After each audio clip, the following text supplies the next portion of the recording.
now it's time for the cool down. So we've had the warm up and the run, and now it's time for the cool down. So this week we're going to talk about adapting to setbacks. So Tyler, looking back over your career, which is pretty extensive now, what have been some of the most valuable lessons you've learned from setbacks? Hopefully you've learned some things from them, right? And are there any particular moments where either you had an epiphany or just you learned something that really has stuck with you for a long time? So it's a good topic to talk about right now because we actually have this short film that's coming out soon. And I think the theme is kind of learning from failure or learning from setbacks.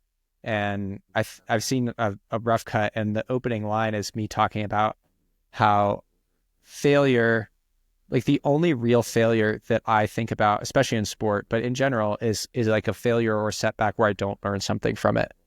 I think every single success that I've had in my career as an athlete and a lot of things in life in general come from this idea of taking a setback, taking a hard experience, taking a failure, and moving forward and growing and using that as a learning tool, as an inspiration, as a way to light the fire again, something like that. So I would say almost everything has been something like that. I think, gosh, I mean, if I could go all the way back to high school and talk about, my very first year of running, when I got super into running, I, had one season of cross country and then immediately started training way too much and got a stress fracture in my femur and was completely devastated. Yeah.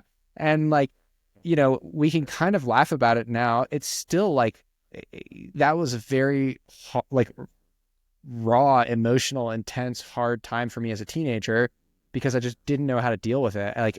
Up until that point, my experience with things had been so short and so short-sighted that it had just been up and up and up and up, and I wasn't ready for that setback.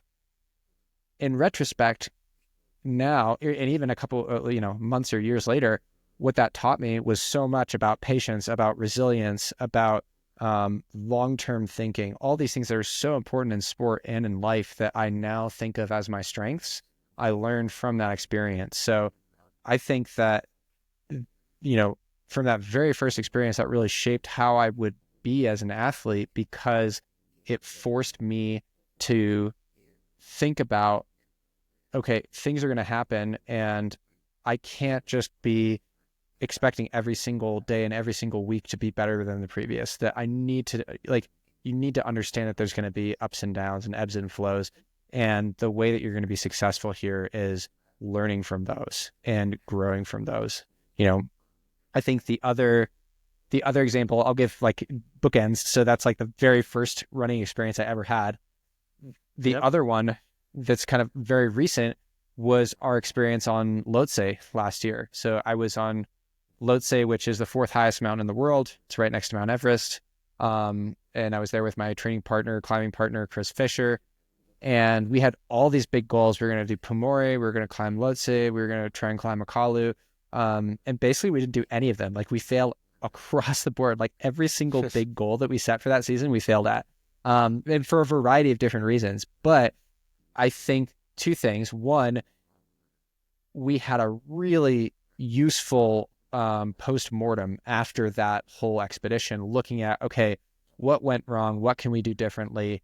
So there's kind of the pragmatic side of looking at your failures and saying, okay, how can we learn from this? And we did that. And part of that was, one of the biggest things I took away was, we waited too long to try and make our summit bid. And the season on these mountains is very short.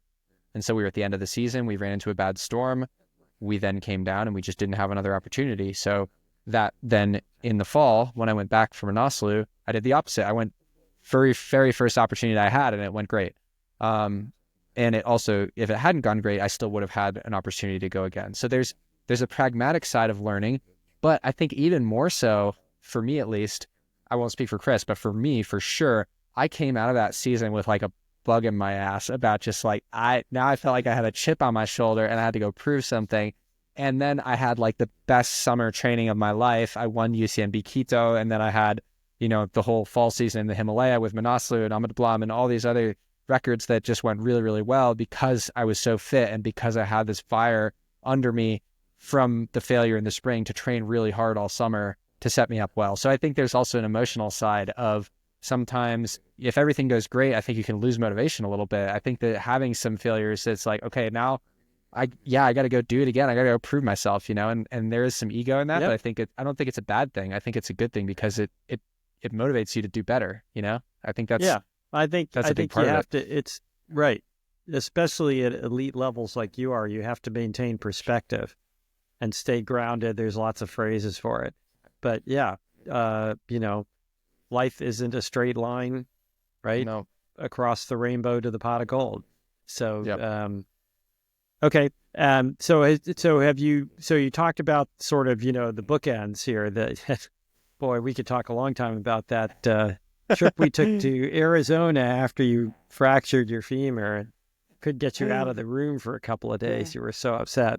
But this is a sulky teenager, it happens. Yeah, exactly.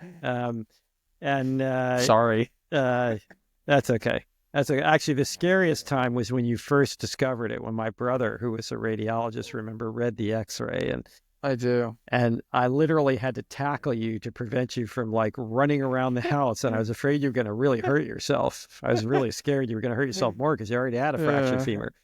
But turned out okay, and here we are. And then the other end of it, as you said, the season, that's okay. We still love you. The season, thank you.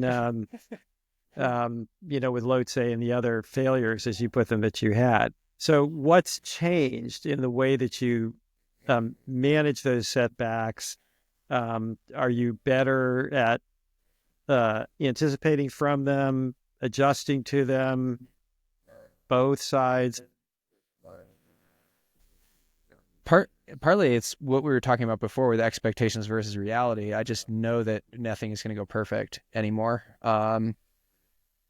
So I don't expect to get injured, but I recognize that what I do, there's risk of injury, or, if you're living in Ecuador or you're living in Nepal, you can do as much as you can and you still might get sick. Right. So there's things like that where it's literally just an expectation thing of, I just try to set myself up in a way that having something small go wrong isn't going to totally derail my objective. That's, I'd say, the number one way. From again, if we split it into kind of pragmatic and emotional sides, I'd say that's the more pragmatic side is setting things up in a way such that small things won't become huge problems for the bigger objective. And then there's the emotional side, which is how do you deal with those things? And I would say I have developed a good ability to process, let myself be upset, and then move very quickly from that to problem solving. So I usually, let's say I have a really bad race or I roll my ankle or something, I'll usually give myself a day, 24 hours to just be really upset and feel sorry for myself and be really emotional. And then I very quickly say, okay, that's my day of being really upset. And now we're going to move on and we're going to go from being really upset to, okay, what can we do? So, okay, if you roll your ankle really badly in the middle of the season, what can we do about that? Okay, we can adjust. We can get a PT over more. We can tape it. We can cross train more. We can change some workouts from this to that. So very quickly, I think I go from emotional to problem solving. And that's a little bit just my personality. But I think I would say the biggest thing I've changed here is the difference of those emotional reaction of having a temper tantrum as a teenager to, okay, let's move into the problem solving zone now. That process happens a lot quicker, I think. I think it's still really important to feel those feelings and be upset. That's okay. It's when things happen that aren't great, I remember on Lhotse coming down and being super bummed because it was man, we've been here for 2 months and our whole goal was to climb this mountain and we barely even made it a third of the way up. That's really disappointing.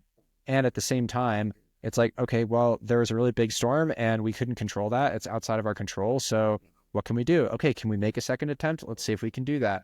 Let's talk about it as a team, figure it out. Okay, maybe we can't do that. Okay, we can't. So our season's over. So now we need to leave and figure out, do that post-mortem and figure out what went wrong and how we can not do it next time, So I think that's the biggest thing is just trying to see every setback as, okay, I'm going to have a reaction. I'm not trying to dampen my emotional reaction, but I'm going to move from that to, okay, let's learn, let's problem solve and figure out how to not have something like this happen again if we can. Yep. Okay. And in our continuing effort to give back to the community, is there, because you always do say,